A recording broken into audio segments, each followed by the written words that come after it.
किंतु राहुल गांधी छाड़वा लोक नथिले एवं राहुल गांधी पुणी थे प्रश्न कहते जितेबाला स्पीच दौले से कहते से माहौलटा एमती थिला समस्ते राहुल गांधी कथा को मन ध्यान देकी शुणुले किंतु राहुल गांधी कथार जवाब थिला प्रत्येक वर्ड प्रत्येक सेंटेंस एते माने शाणित थिला जेमती कि अपोजिशन लोक को भी घाइला करि पकेइबो ताकू आंसर दबा पई मध्य किछि भाबिबा पड़िबो। एवं से कहते जे अमेरिकार राष्ट्रपति डोनाल्ड ट्रम्प थरे नुह दुई थर नुह 29 थर कहते जे से युद्ध विरोधी कराइछन्ती ताले जदि से मिछ कहउछन्ती तेबे प्रधानमंत्री स्पष्ट करंतु संसद रे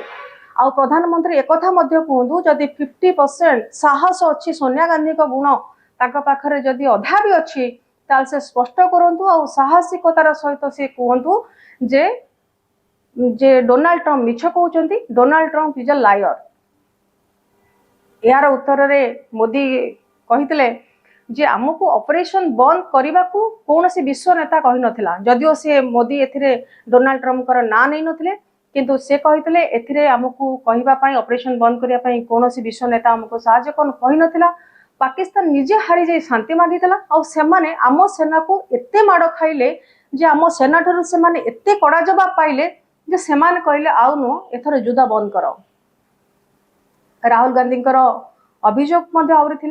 जे ऑपरेशन सिंदूर रे भारत 5टी युद्ध विमान हरैला यह सरकारी निष्पत्ति जोगु ही हेची आउ से कहते जे वायुसेना कौन सी भूल करी नाही भूल सरकारी नेतृत्वर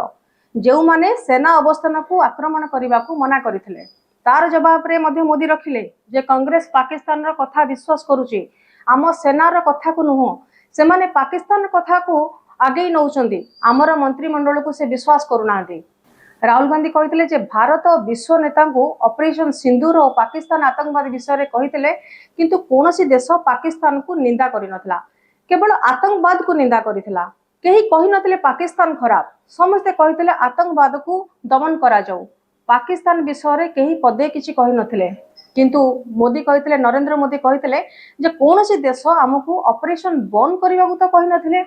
जातिसंघर 193 देश मध्यरु मात्र 3टी देश पाकिस्तान को समर्थन करथिले जेतेबेले सारा विश्व आमको समर्थन करिथिला आमर दुर्भाग्य जे कांग्रेस सेतेबेले आमको समर्थन करि नथिला सारा सारा विश्व जेतेबेले आम सहित थिला सेतेबेले कांग्रेस सेतेबेले आम सहित नथिला।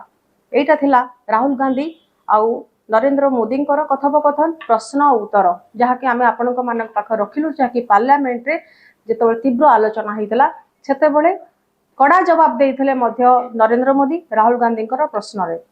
आमे आउ किछि प्रश्न रखुचु जे प्रियंका गांधी जे कि प्रियंका गांधी मध्य कड़ा जवाब देइथिले आ प्रियंका गांधी प्रश्न पचाथिले जे से कहिथिले 22 एप्रिल 2025 रे जेतेबेले पहलगांव रो बैसारण उपत्यका रे 26 जन नागरिक को आतंकवादी माने मारिदेले ता किपरि संभव हैला परवर्ती समय रे सिना आमे ऑपरेशन सिंदूर कले किंतु ता परवर्ती समय रे जो माने कि जाउथिले एवं जो माने कि तीर्थ स्थान भाव में बुलवा को जाउथिले सेठी सिक्योरिटी काहेकि नथिला सेठी सुरक्षा रे केही नथिले कोन पाई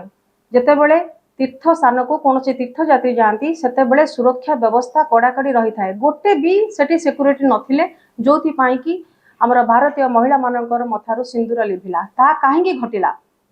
एवं एकथा जेतेबेले यह होची भारतर सरकारंकर विफलता बोली कड़ा जवाब करथिले प्रियंका गांधी किंतु तार प्रश्न रे अमित शाह जे कि आक्रमण सीधा सीधा जवाब दे नथिले किंतु आक्रमण को से निंदा करथिले आ से कहिथिले जे निरीह नागरिकों को जेतेबेले सेमानकर धर्म पचारी मारि दियाला मु निहाती भाव रे याको निंदा करूची एवं जो परिवार हजि गले सेमानकु निहाती भाव रे मोर समवेदना आ से कहिथिले जे ऑपरेशन महादेव रे पहलगांव आक्रमण रे करिथिबा 3 जन आतंकी को मध्य मारि दिया गला यह सुनी बोधे हुए विरोधी दल खुशी नुहते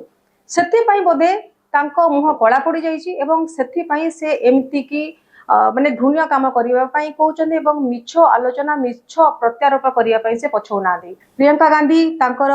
भाषण माध्यम से पचारिथिले जे नागरिकों सुरक्षा क्या हाथ में नागरिकों सुरक्षा को किए नब प्रधानमंत्री दायित्व ना गृहमंत्री दायित्व रक्षा मंत्री दायित्व ना जातीय सुरक्षा उपदेष्टा दायित्व कहार नुहे